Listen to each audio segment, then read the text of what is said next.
Le miracle des Andes, l'histoire inoubliable du vol 571. Imaginez-vous piégé dans un enfer blanc, face à l'impensable. Survivre était-il possible? Le 13 octobre 1972, une équipe de rugby uruguayenne s'envole vers le Chili. L'excitation est palpable, l'avenir radieux. À bord du Fairchild FH-227D, l'ambiance est festive. Les jeunes rugbymen rient, chantent, insouciants du drame qui se profile. Le cockpit offre une vue imprenable sur la cordillère des Andes, des montagnes majestueuses, mais aussi impitoyables. Soudain, de légères turbulences se font sentir. Le copilote communique par radio, laissant entendre des difficultés de navigation. « Nous rencontrons quelques problèmes de positionnement », murmure-t-il. Un frisson parcourt l'appareil. La situation dégénère rapidement. L'avion tremble violemment. Des alarmes stridentes retentissent. « Nous descendons trop vite !» s'exclame le pilote, la panique dans la voix. Le cauchemar commence. Les passagers sont pris de panique, des visages crispés, des regards terrifiés. La montagne se rapproche à une vitesse effrayante. L'impact est brutal. Un fracas assourdissant, le métal qui se déchire, des cris de douleur. Le monde bascule. La neige est rouge, des corps gisent, inertes. Les survivants, hébétés, réalisent l'horreur. Leur voyage de rêve s'est transformé en un cauchemar sans fin. Le début d'une lutte pour la survie. Au cœur des Andes, l'enfer blanc les engloutit. Le froid mordant, l'altitude impitoyable, le manque de ressources. Les survivants se blottissent les uns contre les autres, cherchant désespérément de la chaleur. Leurs visages sont marqués par la peur et le désespoir. Le vent glacial siffle, pénétrant chaque fibre de leur corps. La respiration est difficile, chaque inspiration une lutte. « Ils vont venir nous chercher, j'en suis sûr », murmure Roberto, tentant de garder espoir. Un espoir fragile. « N'y compte pas trop », rétorque Nando, le réalisme froid. « Nous sommes seuls. » Une avalanche dévastatrice s'abat sur l'épave. Un mur de neige qui emporte tout sur son passage, anéantissant leurs maigres espoirs. Ils creusent frénétiquement, cherchant des survivants sous la neige, des corps inertes, des visages figés par la mort. « Je refuse de mourir ici !» hurle Gustavo, la rage au cœur, un cri de défi face à l'adversité. « C'est horrible !» murmure Roberto, le regard vide. L'horreur les consume de l'intérieur. « Nous devons survivre !» insiste Nando, la détermination dans les yeux. La survie à tout prix. Face à la faim et au désespoir, une décision impensable s'impose. Le cannibalisme, un tabou brisé pour survivre.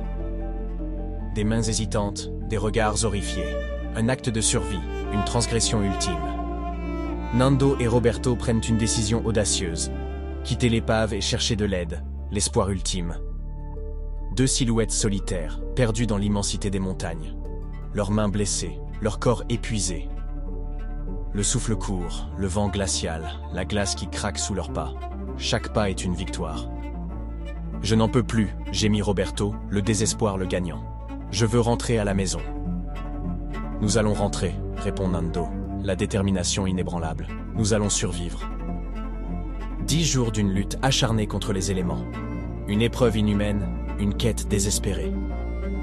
Au loin, une rivière scintille. Un signe d'espoir, une promesse de vie. Un berger chilien les aperçoit, un visage humain, une lueur d'espoir dans l'obscurité. « Qui êtes-vous » demande le berger, stupéfait. Des larmes de joie coulent sur leur visage. Le 22 décembre 1972, les hélicoptères arrivent. La fin du cauchemar, le début d'une nouvelle vie.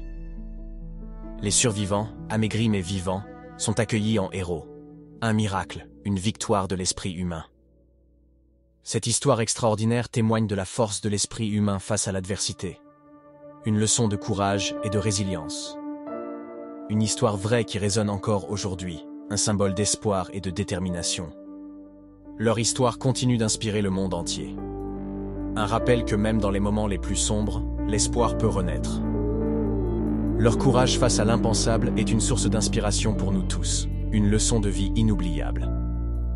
Leur histoire est un témoignage de la capacité de l'homme à surmonter les épreuves les plus difficiles.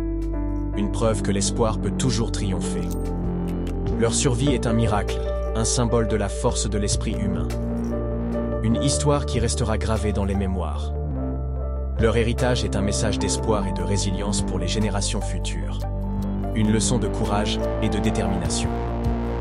Leur histoire est un rappel que même dans les moments les plus sombres, il est possible de trouver la force de continuer à se battre. Une source d'inspiration inépuisable. Leur courage et leur détermination sont un exemple pour nous tous, une leçon de vie inoubliable. Leur histoire est un témoignage de la capacité de l'homme à surmonter les épreuves les plus difficiles, une preuve que l'espoir peut toujours triompher. Leur survie est un miracle, un symbole de la force de l'esprit humain, une histoire qui restera gravée dans les mémoires. Leur héritage est un message d'espoir et de résilience pour les générations futures. Une leçon de courage et de détermination. Une histoire vraie qui résonne encore aujourd'hui. Si cette histoire de courage et de survie vous a touché, n'hésitez pas à la partager avec vos amis et votre famille. Abonnez-vous à notre chaîne pour découvrir d'autres récits extraordinaires et laissez un commentaire pour nous dire ce que vous avez pensé de cette vidéo. Ensemble, continuons à célébrer la force de l'esprit humain.